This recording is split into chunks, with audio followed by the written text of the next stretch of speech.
Sud Radio vous explique. À cause du trafic de drogue, la France va-t-elle devenir, comme le Mexique, un pays où la violence n'a pas de limite chez les narcotrafiquants?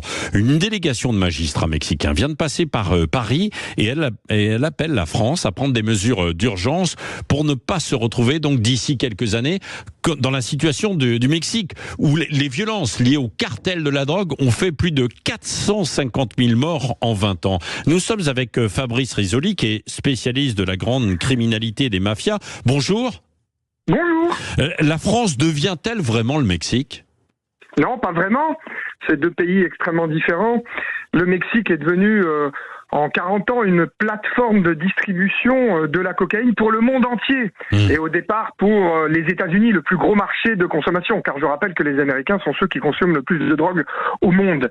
Et donc, comparé à la France est un terminal de drogue pour sa population, pour sa consommation. Et il y a quand même une très très grosse différence entre les tonnes et les tonnes que le Mexique doit envoyer dans le monde entier, et la concurrence que se font les cartels, et certes, quelques tonnes aussi de drogue que nous consommons dans le monde, mais il y a une très très grande différence d'échelle. Comme je disais tout à l'heure, 17 journalistes ont été assassinés en 2023 au Mexique. On n'est pas du tout sur cette même échelle en France de violence. Oui, heureusement que nous ne sommes pas là.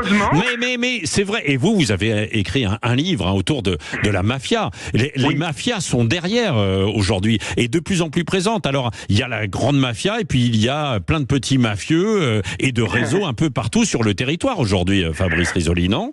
Oui, alors complètement. Une fois qu'on a dit que c'était pas les mêmes échelles, faut pas se cacher derrière son petit doigt. Les parlementaires ont très bien bossé, les sénateurs nous ont pondu un rapport sur le narcotrafic en France, et il est édifiant. C'est-à-dire que effectivement, par exemple, la consommation de cocaïne a augmenté, ça avait été dit déjà par d'autres instituts de recherche, d'accord ?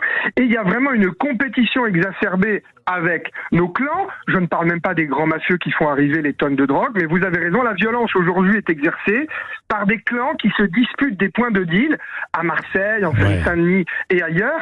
Et surtout, cette violence s'est exportée dans les villes moyennes, Limoges, Nantes, enfin c'est pas une ville moyenne, je m'exprime mal, mais vous m'avez compris. Et avec des violences qui jusqu'ici étaient quand même moins fréquentes. Je parle par exemple d'actes de torture et de barbarie, de séquestration, de jambisation, c'est-à-dire on tire dans les jambes. Donc vous voyez, ça dénote quand même un petit peu de rationalité, c'est-à-dire je te tire dans des jambes mais je ne te tue pas, je te torture mais je ne te tue pas.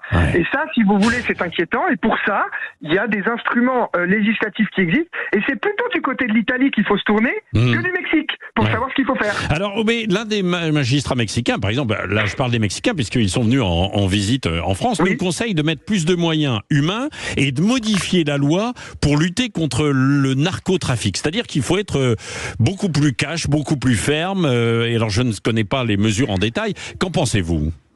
Alors, tant mieux si nos amis mexicains peuvent nous apprendre quelque chose. Moi, je n'ai pas encore toutes les données de ce qui avait été dit, mais je rebondirai sur les moyens. Vous avez raison, de l'aveu même du ministre de l'Intérieur, il manque 5000 officiers de police judiciaire en France. 5000, c'est énorme. Si vous lisez la Cour des comptes, et non pas un syndicat policier, la Cour des comptes, il en manque en fait beaucoup plus. Nous avons très très peu de juges en France qui peuvent résoudre les assassinats, etc., faire des confiscations. Et en ce qui concerne, au-delà des moyens, le dispositif qu'il faut améliorer, alors j'en vois deux, et je rappelle que c'est grâce à l'association Crimal que je préside et le collectif anti-mafia, car vous parliez de mafia, le collectif anti-mafia Corse Maxime Fusini, que nous avons fait voter le 30 avril dernier dans l'indifférence générale la confiscation des avoirs criminels, la confiscation obligatoire. Ça n'existait pas avant.